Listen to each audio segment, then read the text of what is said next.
राष्ट्रीय स्वयंसेवक संघ की स्थापना के 100 वर्ष पूर्ण होने पर देश भर में शताब्दी वर्ष मनाया जा रहा है। वहीं बैतूल जिले के भैंसदेही में आरएसएस ने पथ संचलन निकाला, जिसमें बड़ी संख्या में स्वयंसेवी शामिल हुए। जहां राष्ट्रीय स्वयंसेवक संघ के शताब्दी वर्ष के उपलक्ष्य में भव्य पथ संचलन का आयोजन सरस्वती शिशु मंदिर परिसर में हुआ, वहीं भैंसदेही खंड के सैकड़ों गणवेशधारी स्वयंसेवक एकत्रित हुए। घोष की ताल पर कदम ताल करते स्वयंसेवकों के अनुशासन और उत्साह ने नगर का माहौल राष्ट्रभक्ति से भर दिया, जिनका नगरवासियों ने जगह जगह पुष्प वर्षा कर भव्य स्वागत किया। वहीं पथ संचलन में बच्चों, युवाओं और बुजुर्गों की सहभागिता भी देखने को मिली। ये दृश्य समाज में एकता, अनुशासन और भाईचारे का अनूठा उदाहरण बना। संचलन के समापन पर विभाग सह सेवा प्रमुख अभिषेक खंडेलवाल ने उपस्थित स्वयंसेवकों को संबोधित करते हुए कहा कि राष्ट्र केवल भूमि का टुकड़ा नहीं बल्कि समाज और संस्कृति का सजीव रूप है। हमारी संस्कृति में सभी जीवों, पर्वतों और देवालयों का समादर है।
तो इस प्रकार से हमारे अलग अलग 8 प्रकार के कार्यक्रम होना है, जिसमें शालेय विद्यार्थियों का एकत्रीकरण, महाविद्यालय विद्यार्थियों का एकत्रीकरण, सद्भावनाओं की गोष्ठी, ऐसे अनेक कार्यक्रम होने वाले हैं, जिसमें हम सभी को आगे चल के और सहयोग करना है।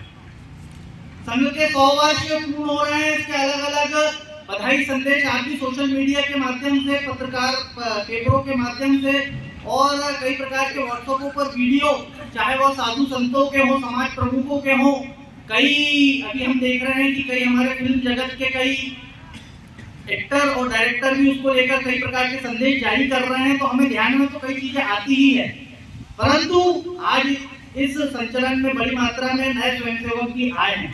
तो क्या हमारे ध्यान में आता है कि संघ का इतना बृहद स्वरूप कैसे धारण हो गया, आज उसके इतने विविध संगठन कैसे प्रारंभ हो गए। संघ का कार्य जो नागपुर से प्रारंभ हुआ था, आज पूरे देश में ही नहीं बल्कि पूरे विदेशों में भी, 40 देशों में कैसे फैल गया।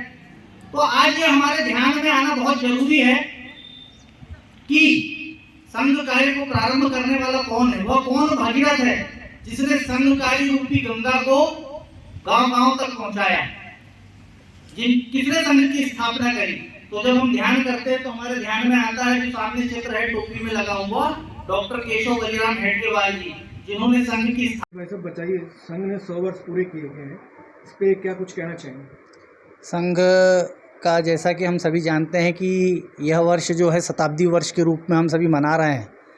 तो इस शताब्दी वर्ष में संघ जो है बड़े कार्यक्रम ना करते हुए अपनी जो छोटी इकाई है, जिसको हम तहसील स्तर पर मंडल कहते हैं, जो 10-12 गाँव का एक समूह होता है, और जो बस्ती, शहरों में जो बस्ती होती है, जो 2 या 3 वार्डों का एक जिसको हम बस्ती कहते हैं, तो ऐसे बस्ती और मंडलों पर संचलन नियमित रूप से प्रत्येक स्थान पर निकालने का संघ द्वारा ऐसा प्रयास किया जा रहा है। तो अपने बैतूल ज़िले में लगभग ऐसे 80 से 85 स्थानों पर संचलन निकलने वाला है।